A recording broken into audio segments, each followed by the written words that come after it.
Seluruh dunia kini berjuang mengatasi pandemi corona baru atau COVID-19. Tonight, as much of the world considers new lockdowns to stop the coronavirus case. सऊदी अरब हुकूमत मुहलिक corona virus की रोकथाम के लिए espera de los resultados del examen de coronavirus. The coronavirus continues. बड़ी खबर हमारे पास आ रही है कोरोना वायरस से コロナウイルスへの感染が確認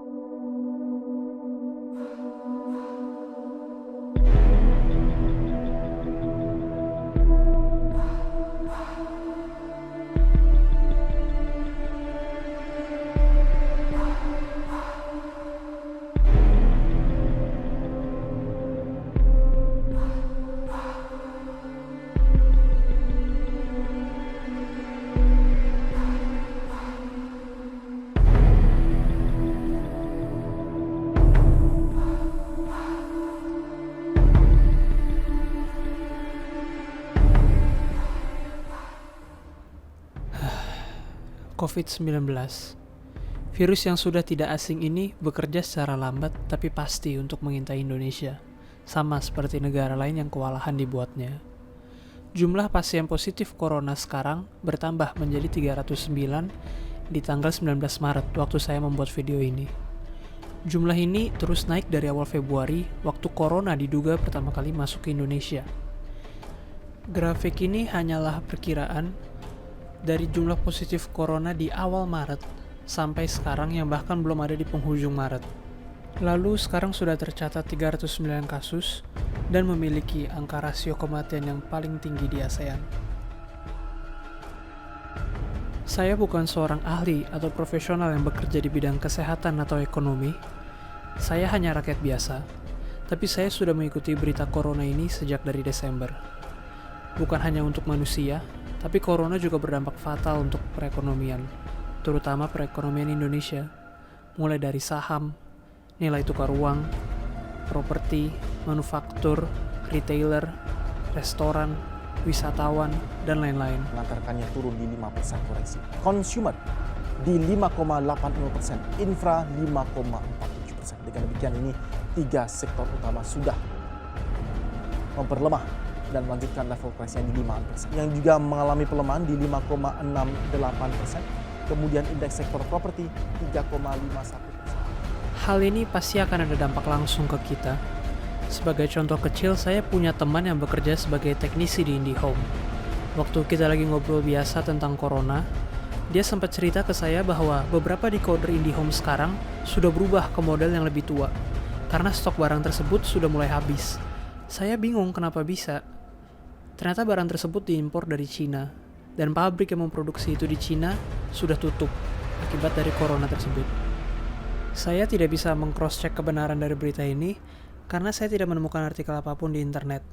Tapi saya yakin kita semua pasti punya berita-berita seperti ini yang ada di kehidupan kita sehari-hari sekarang.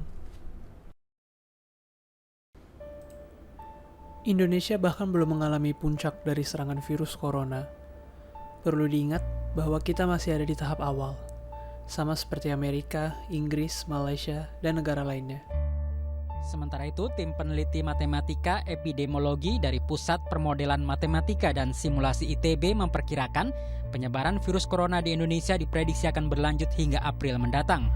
Jumlah kasus corona di Indonesia diperkirakan dapat mencapai lebih dari 8.000. Lebih dari 8.000. Bukannya saya skeptis, tapi di negara dengan penduduk 269,6 juta jiwa ini, angka 8.000 adalah angka minimal yang jauh terlalu sedikit.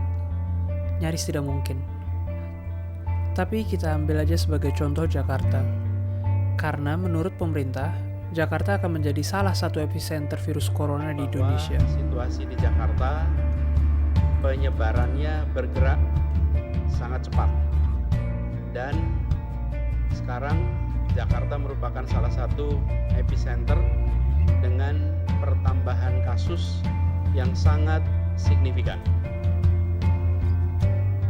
Jakarta, jumlah penduduk 10.570.000 jiwa, berpotensi sangat besar untuk menyebarkan virus corona, apalagi di dalam Pulau Jawa dengan populasi 150 juta jiwa. Padahal sudah diberlakukan libur sekolah, malah orangnya pergi liburan ke puncak. Sementara itu pemirsa, akhir pekan ini jalur wisata menuju kawasan Puncak Bogor kian diserbu pengunjung. Jakarta terjebak kemacetan usai keluar pintu tol Ciawi hingga ke kawasan Puncak. Meningkatnya arus wisata di kawasan Bogor seiring tutupnya sejumlah tempat wisata di ibu kota. Sudah ditutup beberapa fasilitas umum, malah tetap ada yang berani nekat buka. Berbeda di Taman Mini Indonesia Indah Jakarta Timur. Di sini warga masih diperbolehkan masuk. Pihak pengelola mengaku mengantisipasi peredaran virus corona dengan melakukan termogan hingga pengecekan tensi darah dan pembersih tangan atau hand sanitizer. Nasib Indonesia 2-4 minggu lagi akan terlihat sangat beda dengan kondisi sekarang. Hal ini sudah terbukti di beberapa negara, seperti Italia, Iran. Awalnya mereka melihat angka yang relatif rendah, tapi tiba-tiba naik dan mematikan. Dan kita hanya tertinggal 2 minggu dari mereka.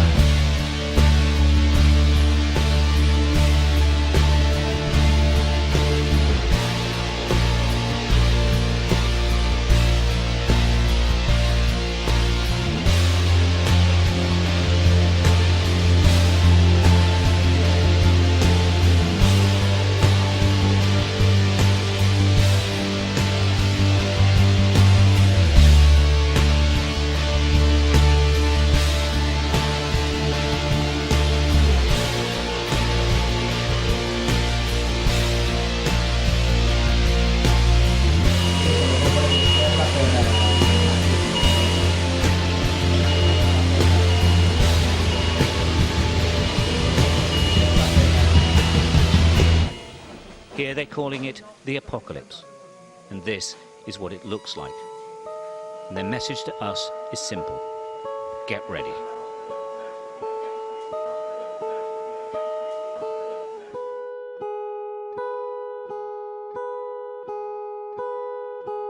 Langkah-langkah serius telah kita ambil, tetapi juga sekali lagi saya sampaikan, di saat yang bersamaan kita tidak ingin menciptakan rasa panik, tidak ingin menciptakan keresahan di tengah masyarakat.